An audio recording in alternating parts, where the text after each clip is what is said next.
नमस्कार। कवितावली परिवार की ओर से मैं सुरेश पुष्पाकर इस मंच से आज हमारे बीच मुख्य अतिथि के रूप में सविता भट्टी जी उपस्थित हैं।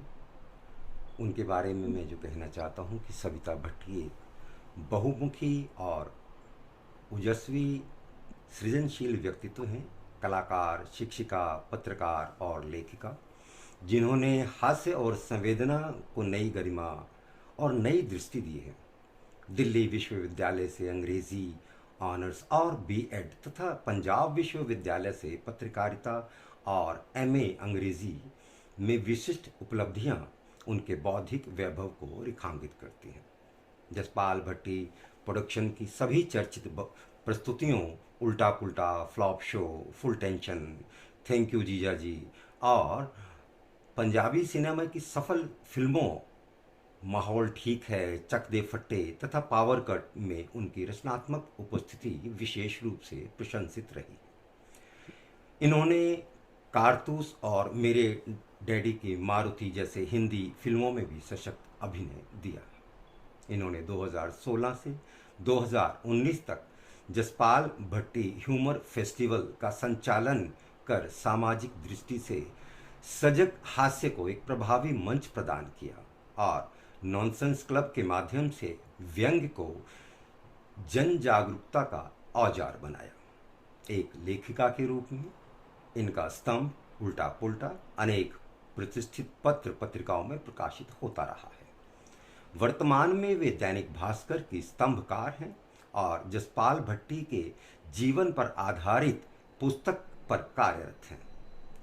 सविता भट्टी अपने बहुआयामी सृजन समर्पण से हंसी में विवेक की दीपशिखा और कला में संवेदना का मधुर सुगंध रस घोलने वाली एक विशिष्ट प्रभामयी एवं प्रेरणादायिनी हस्ती है।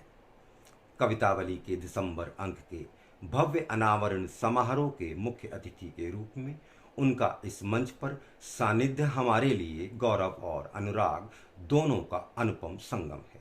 मैं सुरेश पुष्पाकर कवितावली परिवार की ओर से पुनः आदरणीय सुश्री सविता भट्टी जी का हृदय सहित अभिनंदन करता हूं इस मंच पर। तो सविता जी, आपका बहुत बहुत स्वागत है इस मंच पर। Thank you. Thank you. सबसे आपका बहुत बहुत स्वागत है एक बार thank you. Thank you. Savita ji. Savita ji, और मैं अनुरोध करूंगा संतोष जी आपसे कि यहाँ कवितावली पत्रिका का अनावरण किया जाए।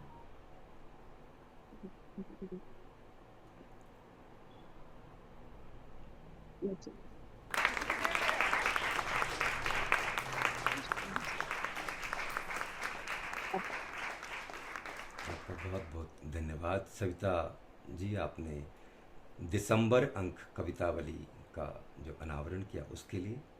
और अब हम एक प्रेजेंटेशन देना चाहेंगे कवितावली पत्रिका का इस मंच से। मैं उसके लिए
ये हमारी दिसंबर अंक कवितावली की वीडियो प्रेजेंटेशन थी। कवितावली जो है वो केवल एक पत्रिका नहीं है, बल्कि हिंदी साहित्य की धारा की जीवंत उत्सव है। अप्रैल 2024 में इसने अपने पंख फैलाए और निरंतर प्रत्येक अंक के माध्यम से साहित्य की विविध विधाओं, कविता, दोहा, मुक्तक, छंद, हाइकु गीत और लघु कथाओं को एक ही मंच का पर समेटते हुए रचनात्मकता की नई ऊंचाइयों छुई।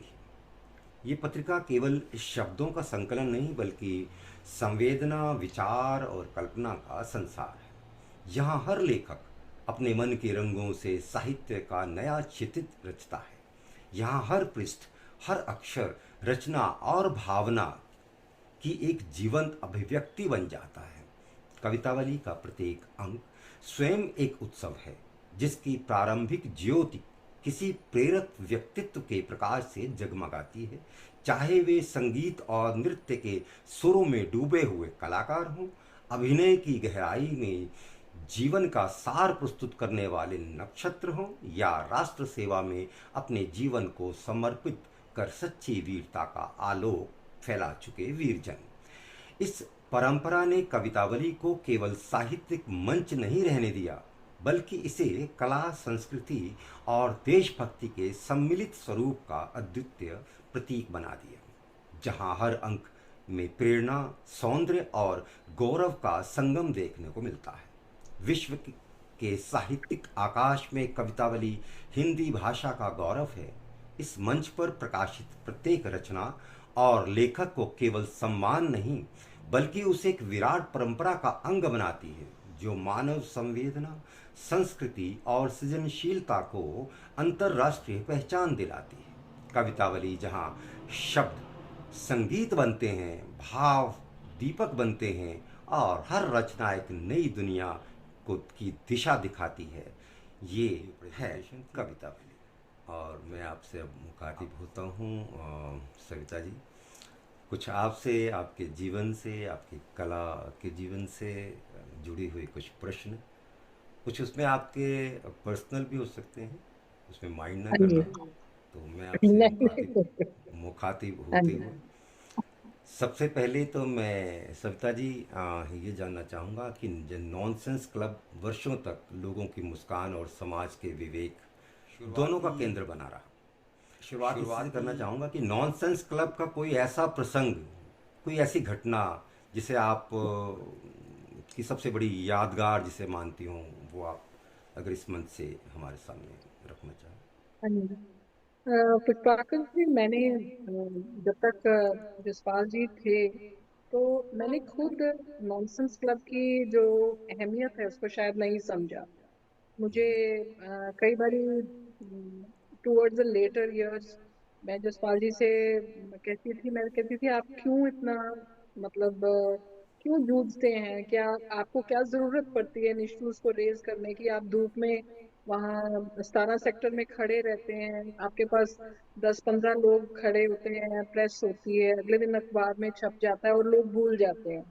आप क्यों अपने आइडियाज को एक इस लेवल पे क्यों आप, जब आप फिल्में बना सकते हैं, आप सीरियल्स बना सकते हैं, आप क्यों अपने आइडियाज जो इतने बहुमूल्य हैं आप क्यों उनको जाया करते हैं नॉनसेंस क्लब में? ये इनिशियल ईयर्स नहीं, बाद में जब मुझे लगता था कि लोग एक बहुत मुकाम पर पहुंचे हैं और जसपाल जी इतने टैलेंटेड होने के बावजूद भी उन्हें कई प्लेटफॉर्म्स नहीं मिलते थे। जी।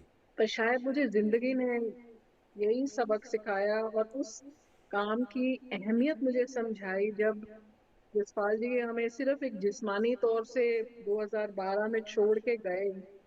तो मैंने ये भी सुना कि जो 22 सेक्टर चंडीगढ़ में जो बच्चे फूड पॉलिश करते थे मार्केट में बैठ के, जी। उन्होंने भी जब ये खबर सुनी तो वो अपनी दुकान बंद करके वहां 25 सेक्टर अपनी श्रद्धांजलि देने गए। अब क्या जरूरत थी उस शख्स को आ, वहां नतमस्तक होने की? ये आपके नॉनसेंस क्लब करके ही, क्योंकि आप एक, मैं हमेशा बिलीव करती हूँ कि वो एक आम आदमी के सुपरस्टार थे। वो ऐसी सेलिब्रिटी नहीं थे कि हाँ आप एक एयर कंडीशन माहौल में बॉडीगार्ड से सराउंडेड, वो आम लोगों के बीच उनकी बातें करते, उनके मसले उठाते, कभी गैस के, कभी पेट्रोल के, कभी किसी चीज के। तो जो मैं किताब लिख भी रही हूँ वो नॉनसेंस क्लब पे ही है, क्योंकि ये एस्पेक्ट जो जसपाल जी की शख्सियत का है, ये शायद लोग कम जानते हैं। और जी दिलचस्प तो सभी उनके जो नॉनसेंस क्लब की एक्टिविटीज थी। पर मुझे याद है कि हमारी नई नई शादी हुई थी, तो सुखना लेक जो चंडीगढ़ की बड़ा एक ना पर्यटक स्थल माना जाता है कि लोग आके सुखना पे घूमते हैं, वो सूख गई थी बिल्कुल। जी तो जसपाल जी ने अपनी टीम को लेके वहां जाके क्रिकेट खेली थी कि अब आप इस पे तो अब ये कोई लेक का तो कोई है ही नहीं हिसाब किताब, इसको अब आप क्रिकेट ग्राउंड ही बना दीजिए।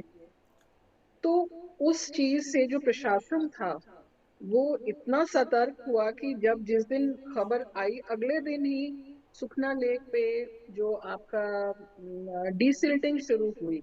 जी और एक आपको लगता था कि एक आवाज अगर आपकी पावरफुल आवाज हो, सही इंटेंशन हो, तो एक आवाज भी काफी होती है।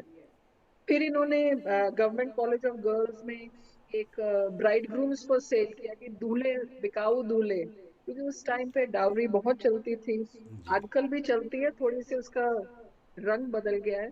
तो जी उन्होंने कुछ लड़कों को ना उनके गलों में वो पट्टे बांध दिए था कि ये आईएएस अफसर है, इसका जैसे हम आमतौर पे भैंसों का मेला नहीं होता गाँव गाँव जी तो उनके ऊपर प्राइस टैग होता है, तो ऐसे लड़कों के डाले थे जी कि आईएएस ऑफिसर है तो उसके 2 लाख हैं, अगर वो इंजीनियर है तो 1 लाख के, की मतलब जैसे मंडी लगी हुई है, आप जी आके लड़कों को खरीदें।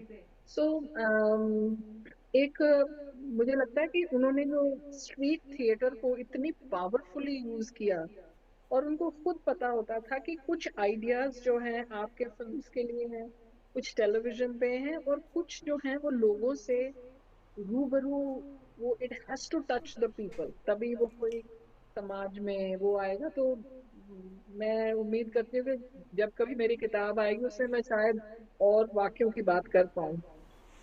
जी, ये आपने बहुत खूबसूरती से इस बात को रखा। और ये जैसे कि नॉनसेंस क्लब की बात हो रही है तो उसका अच्छा नाम अपने आप में इतनी प्यारी शरारत लिए हुए है।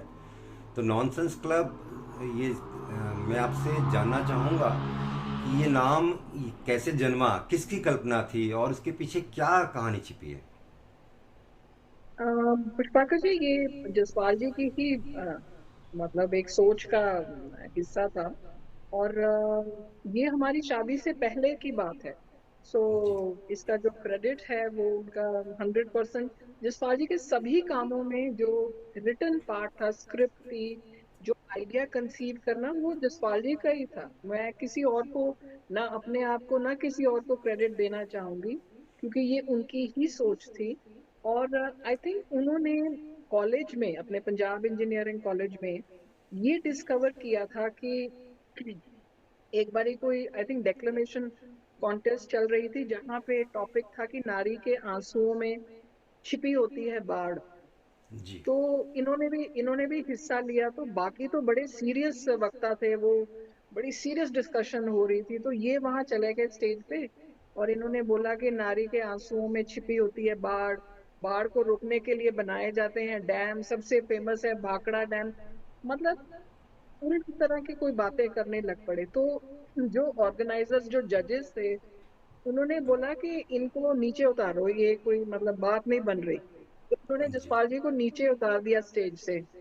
तो जी जो लड़के थे इंजीनियरिंग कॉलेज के, उन्होंने शोर मचा दिया, क्योंकि उन्होंने कभी ऐसी बातें सुनी नहीं थी। तो उन्होंने कहा कि हम अगले स्पीकर को तब तक नहीं सुनेंगे जब तक आप जसपाल जी को वापस नहीं लाएंगे। जी तो आई थिंक वहां पे जसपाल जी ने डिस्कवर किया कि जो उनका ट्रेड मार्क एक उल्टा पुल्टा, जी कि आप, और वो मानते थे कि अगर आप अपने पैरों पे खड़े हैं तो आपको दुनिया एक तरीके से नजर आती है, लेकिन अगर आप उल्टे हो जाते हैं, सर के बल खड़े हो जाते हैं तो दुनिया भी अलग, सब कुछ अलग। तो मुझे लगता जी है नॉनसेंस भी कुछ उसी एक रिदम की एक उपज थी कि आप बहुत सेंस की बातें कर रहे हो, नॉनसेंस में से आप सेंस ढूंढ रहे हैं। तो ये जी जसपाल जी का ही आइडिया था। और उन्होंने ही इसे एक बहुत इसे सीरियसली लिया। ये कभी ये नहीं था कि ये इनके लिए कोई टाइम पास था। जी आई थिंक ये उनके लिए एक जरिया था। जैसे कभी इन्होंने सूटकेस पार्टी बना ली कि एक टाइम पे पंजाब में सरकार ऐसी थी कि माना जाता था कि कोई काम कराने के लिए आपको सूटकेस पैसों से भरे देने पड़ते हैं। किसी काम के लिए छोटा दे दिया, किसी के लिए बड़ा दे दिया।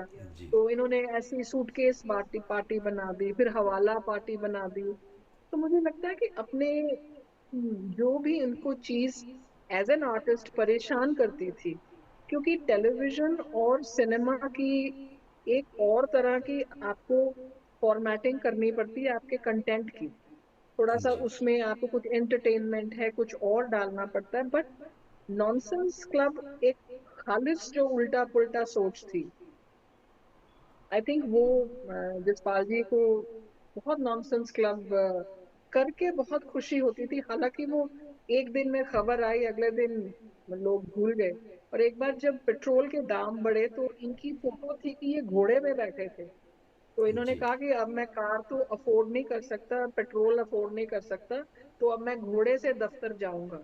तो हमारे एक फ्रेंड थे, वो न्यूयॉर्क में रहते थे। जी मुझे वहां से उनका फोन आया कि हमने आपकी फोटो ये वहां छपी है।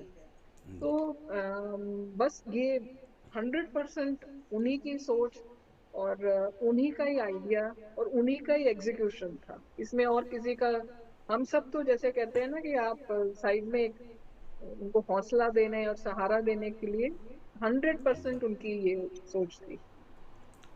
वो जो भी जसपाल जी ने ये सब बातें रखी हैं समाज के सामने, सामाजिक मुद्दों को ही लेके चले हैं हमेशा। छोटी से छोटी, बड़ी से बड़ी जो भी बातें हैं, ये नॉनसेंस क्लब के ज़रिए उन्होंने रखने की जो कोशिश की है, ये बहुत कामयाब रही हैं अपने समय जब से उन्होंने शुरुआत की हाँ है। जी। और आज भी जो आप भी उसको फॉलोअप कर रही हैं और उसको आगे लेकर चल रही हैं सामाजिक मुद्दों को, ये भी बहुत सराहनीय काम है सविता जी। इसके लिए बहुत बहुत मैं आपको बधाई देता हूँ। थैंक और यू, थैंक यू। इसके बाद मैं आपसे ये जानना चाहूँगा कि जैसे आपने फिल्मों में भी बहुत शानदार काम किया, टीवी की दुनिया को भी खूब समृद्ध किया, आपका कोई प्रिय सह अभिनेता और उसके साथ काम करने का कोई ऐसा अनुभव जिसने आपको भीतर तक छू लिया हो, ये आपसे सुनना चाहिए। अम, काम मैंने थोड़ा सा अपनी प्रोडक्शन के बाहर थोड़ा सा कम काम किया, क्योंकि बच्चे उस टाइम बड़े हो रहे थे। तो मुझे था कि एक पेरेंट घर पे रहे और एक, क्योंकि जसपाल जी बाहर रहते थे ज्यादा। अम, कुछ मेजर नाम्स के साथ भी काम किया है, बट मैं सबसे ज्यादा अगर जिंदगी में और जिंदगी के बारे, एक्टिंग के बारे सीखी हूँ या उस पल को मैं याद करती हूँ, तो वो जसपाल जी और विवेक जी हैं। दो मेरे को स्टार्स हैं जिनसे मैंने ना सिर्फ एक्टिंग की बारीकियां सीखी, बट हंसना और दुख तकलीफ में ह्यूमर को कैसे यूज करके एक अपने अंदर एक पॉजिटिविटी रखनी। शायद मेरे मतलब पेरेंट्स के बाद अगर क्रिएटिवली हम देखें, शायद सबसे बड़े इन्फ्लुएंस है को स्टार्स जसपाल जी और विवेक शौक जी रहे हैं।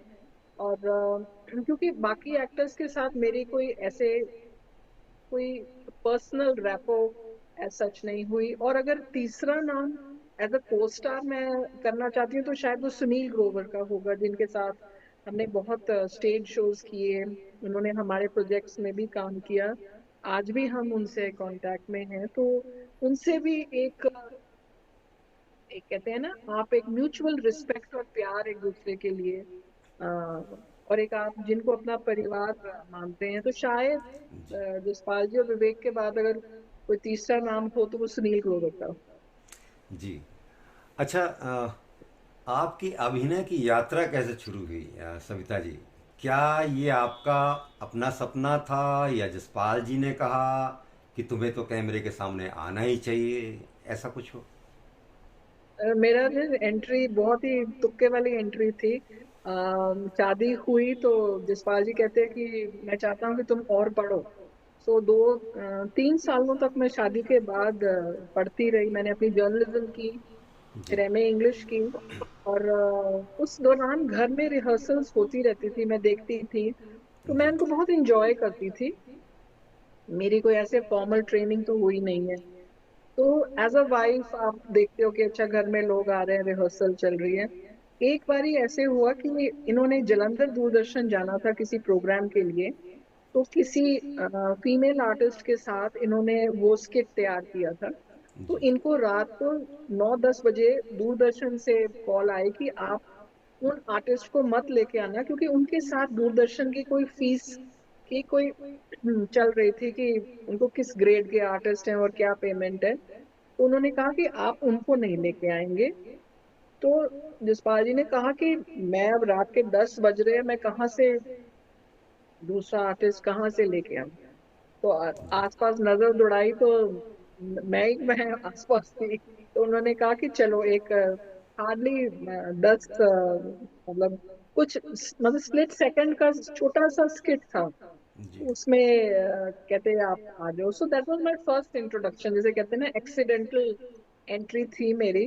पर धीरे धीरे धीरे धीरे मैं उसको एंजॉय भी करने लग पड़ी। और फिर ऐसी स्टेज आई कि जब जसपाल जी कोई स्क्रिप्ट तैयार करते थे और मुझे दिखाते थे, तो मैं सबसे पहले स्क्रिप्ट को ऐसे ऐसे करके देख के मैं पूछती थी कि मेरा रोल कहाँ है। तो कहते थे इतने लालची नहीं होना, पहले बाकी पूरी स्क्रिप्ट पढ़ो, सिर्फ अपने रोल की फिक्र नहीं करनी है।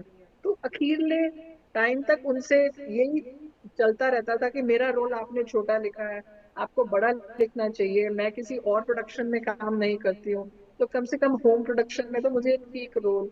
सो ही वुड से कि अगर ऑडियंस आपको देख के हॉल से उठती है और कहती है कि इनका रोल और बड़ा हो सकता था, दैट मीन्स ये सक्सेस है। लेकिन अगर आपको कोई कहे कि इनका रोल छोटा हो सकता था, तो वो फेलियर है। एंड उन्होंने किसी के लिए रोल्स नहीं लिखे, ना मेरे लिए ना अपने लिए ना विवेक। स्टोरी और आइडिया इतना इम्पोर्टेंट था कि आप उसमें कैसे फिट होते हैं, जी। हमारे लिए कोई चीज कभी नहीं लिखी गई। जी। अच्छा, आप एक दौर में शिक्षक के रूप में कसौली पहुंची। वो पहाड़, वो शांति, वो साहित्यिक महक, कसौली क्लब, खुशवंत जी की वो उपस्थिति, लिट फेस्ट की आभा, और हाँ वो मशहूर गुलाब जामुन और समोसा, इन सब के बीच आपके साथ कौन कोई यादगार घटना जुड़ी हो वो ज़रूर सुनाएं। कसौली में मैं जब थी तो तब मेरी शादी नहीं हुई थी। मेरे फादर की वहाँ पोस्टिंग हुई थी, मेरे फादर एयरफोर्स स्टेशन को कमांड कर रहे थे। तो मैं उस टाइम अपने बीएड कर रही थी दिल्ली यूनिवर्सिटी से। तो वहाँ के किसी फंक्शन में, क्योंकि डैडी कमांडिंग ऑफिसर थे, तो वो बहुत जगह आप लोगों को कोई फंक्शन होता था तो मिलते थे। तो सेंट मैरीज कसौली करके कॉन्वेंट स्कूल है, तो जी। उनके प्रिंसिपल डैडी को मिले तो उन्होंने वैसे ही पूछा कि आपके बच्चे, तो कहते मेरी बेटी हैं, बेटियां दोनों पढ़ रही हैं, एक बीएड कर रही हैं। कहते अच्छा बीएड कर रही हैं, उनको बोलिए कि आके इधर आए और हम उन्हें जॉब देंगे। तो मुझे इम्तिहान में दे रही थी तो मुझे जॉब मिल गई और मैंने पढ़ाना शुरू कर दिया। तो मुझे ये डर था कि कहीं ये ना हो कि जॉब मुझे मिल गई और मैं वहां मेरा रिजल्ट फेल आए, कि मैं फेल हो गई हूँ। तो परमात्मा ने शुक्र है कि अच्छे नंबरों से मैं पास हो गई। तो बिना इम्तिहान पास किए हुए अभी मुझे उस टाइम नौकरी मिल गई। और बहुत ही वो एक खूबसूरत टाइम था, क्योंकि I was just I think 19-20 की मैं थी। और एक तरफ आप स्कूल के टीचर हो और एक तरफ मेरे फादर कमांडिंग ऑफिसर, तो एक आपकी एक और ही तरह की एक वो जैसे कहते हैं ना कि आप उस एटीट्यूड में कि हाँ इधर भी आपको।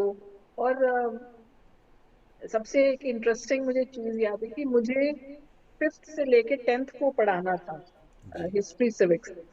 जो 10वीं क्लास में एक लड़का था जो 2-3 बार फेल हो चुका था। जी। तो मैंने अंदाजा लगाया कि मैं उस टाइम 19 या 20 की होंगी। मैंने अंदाजा लगाया कि वो भी कहीं 17-18 साल का ही होगा। जी। और मुझे सभी ने बताया कि वो कोई थोड़ा सा ना जैसे गुंडा टाइप भी है। तो जब मैं पढ़ाने जाती थी तो मुझे इतना डर लगता था उसकी तरफ देख के। मैंने कहा ये तो मेरा हम उम्र ही है। और मैं उसको अगर सवाल पूछती थी तो मैं आंखें नीचे करके, और मुझे लगता था कि अगर ये जवाब ना भी दे तो मैं किसी और को पूछूं, मुझे इससे कोई मतलब एक्चुअली वो आपको यू टू फील एम्बेरेस्ड कि ये अब इसकी ऐसी रेपुटेशन है कल मुझे क्लास के बाहर ही कहीं ना पीट पूट दे या कुछ कर दे।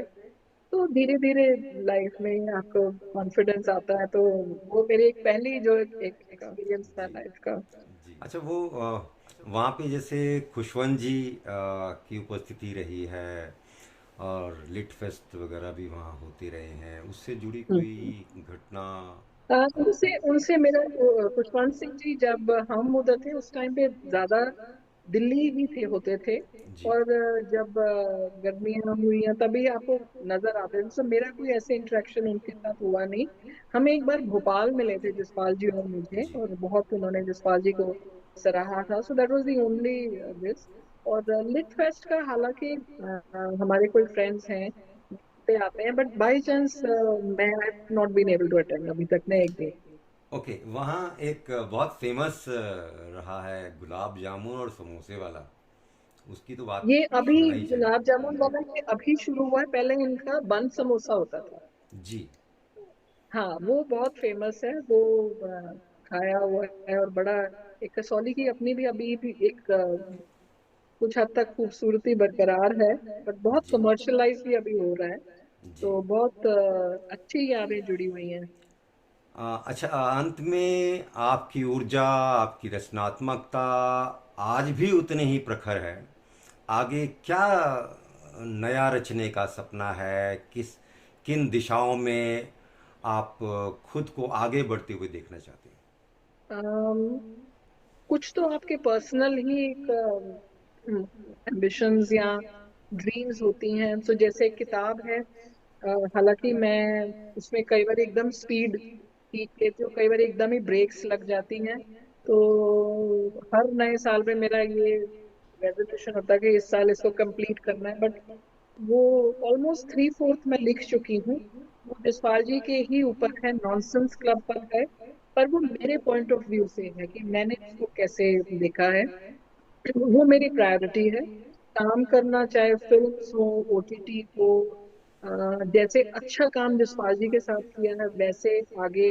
अभी बहुत जी। सालों के बाद मैंने एक फिल्म की थी, तो वो चीज मैं कंटिन्यू करना चाहती हूँ। जी। फिर अभी इस टाइम पे मुझे जो जिस चीज से एक्चुअल एक्साइटमेंट और वो है कि हमारा बेटा जो जसराज, जसपाल जी की लिखी हुई स्क्रिप्ट जो उन्होंने अगली फिल्म बनानी थी जी। उसको लेकर जसराज फिल्म बना रहा है। और अभी उसकी कोशिश है कि वो जसपाल जी को एआई के थ्रू रिक्रिएट कर सके, कोशिश अभी चल रही है। तो वो चीज आपको बहुत एक इमोशनल और एक बहुत ही आई डोंट नो, मेरे को वो वर्ड नहीं आ रहा कि मन में आपके कि ये चीज एक जसपाल जी की लिखी और उनका बेटा उसको बना रहा हो, एक बहुत खूबसूरत कॉम्बिनेशन है। तो बच्चों की भी, आप बेटा है मेरी बेटी है, तो दोनों की ड्रीम्स के थ्रू आप चाहते हो कि बच्चे दोनों अपने अपने जी। सफर में आगे बढ़े। तो बस यही छोटी छोटी ख्वाहिशें हैं कि लिखना लिखना अब मुझे बहुत अच्छा लगता है। बहुत ज्यादा लंबे लेख नहीं मैं लिखती, हार्डली 400-500 वर्ड्स के छोटे क्विज पर। तो मैं चाहती हूँ कि उस मीडियम को मैं और एक्सप्लोर करूँ, जी। क्योंकि वो आपकी आवाज होती है जो आप सोच रहे होते हो। एक जो लेख होता है, जैसे आपके सारे आर्टिस्ट इस मैगजीन में हैं, एक इंडिविजुअल सोच आपकी राइटिंग में आती है। तो उस चीज को भी मैं चाहती हूँ। हालांकि आजकल की जनरेशन बहुत ज्यादा प्रिंट मीडिया या नहीं पढ़ती है, तो डिजिटल भी मैं उसको एक्सप्लोर करना चाहती हूँ कि मेरे आर्टिकल्स जो हैं, क्योंकि वो हैं उल्टा पुल्टा स्टाइल में ही। जी। सो देखिए, जब तक जिंदा है तब तक ख्वाहिशें जिंदा है। बहुत अच्छा लगा आपसे बात करके, सविता भट्टी जी। आप इस कार्यक्रम में हमारे इस दिसंबर अंक के अनावरण समारोह में मुख्य अतिथि के रूप में जुड़े, उसके लिए भी बहुत आभार। मैं विजय कपूर जी हमारे सलाहकार संपादक हैं, मैं उन्हें आमंत्रित करना चाहूँगा इस मंच पर। अ, विजय कपूर जी, आप जो धन्यवाद संदेश देना चाहते हैं।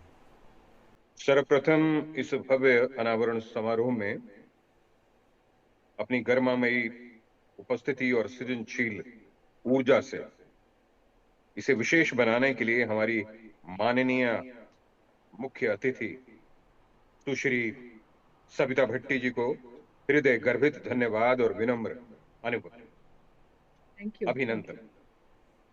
सविता जी थैंक यू, का मुझे भी सहृदय बहुत अच्छा व्यक्तित्व, लगा। उनकी रचनात्मक ऊष्मा और स्नेहिल दृष्टि इस समारोह को केवल एक आयोजन नहीं बल्कि एक जीवन प्रेरक और अविस्मरणीय साहित्यिक उत्सव बना देती है। सविता जी की उपस्थिति ने हमें ये स्मरण कराया कि हास्य, संवेदना और सृजनशीलता केवल मंच या दृश्य तक सीमित नहीं रहती। उनकी ऊर्जा और दृष्टि समाज, साहित्य और मानवता को जोड़ती है, और यही हमारे जैसे साहित्यिक मंचों के लिए प्रेरणा का सबसे बड़ा स्रोत है। साथ ही इस समारोह में ऑनलाइन माध्यम से जुड़े आदरणीय कवियों, साहित्यकारों, चिंतकों और रसिक सहभागीजनों, आप सभी का कवितावली परिवार की ओर से हार्दिक धन्यवाद। आपकी उपस्थिति, उत्साह और प्रेम ने इस अवसर को और भी उज्जवल, रसमय और स्मरणीय बना दिया। ये समारोह केवल पत्रिका का अनावरण ही नहीं बल्कि साहित्य की उस जीवंत यात्रा का प्रतीक बन गया जो शब्दों और भावनाओं से हमारे हृदयों को जोड़ती है। विशेष रूप से दिसंबर अंक में प्रकाशित सभी रचनाकारों को हमारी ओर से हार्दिक अभिनंदन और शुभकामनाएं। आपकी रचनाएं कवितावली पत्रिका को जीवन, विविधता और सौंदर्य देती है। ये पत्रिका आपके सृजन की गूंज है और आपके शब्द हमारे पाठकों तक प्रेरणा का संदेश पहुंचाते हैं। साहित्य हमें यह भी याद दिलाता है कि कोई दूरी या कोई बाधा इसकी ज्योति को रोक नहीं सकती। जहां विचार, भावना और शब्द स्पंदित होते हैं, वहां हृदय अपने आप समीप आ जाते हैं। आज का ये आयोजन उसी शक्ति का साक्ष्य है। अतः माननीय मुख्य अतिथि सुश्री सविता भट्टी जी सहित इस मंच पर उपस्थित सभी कवियों और साहित्यकारों को कोटि कोटि नमन और हार्दिक धन्यवाद। Thank you. आपका थैंक बहुत यू। बहुत धन्यवाद विजय कपूर जी, आपका धन्यवाद संदेश आपने इस मंच पर रखा।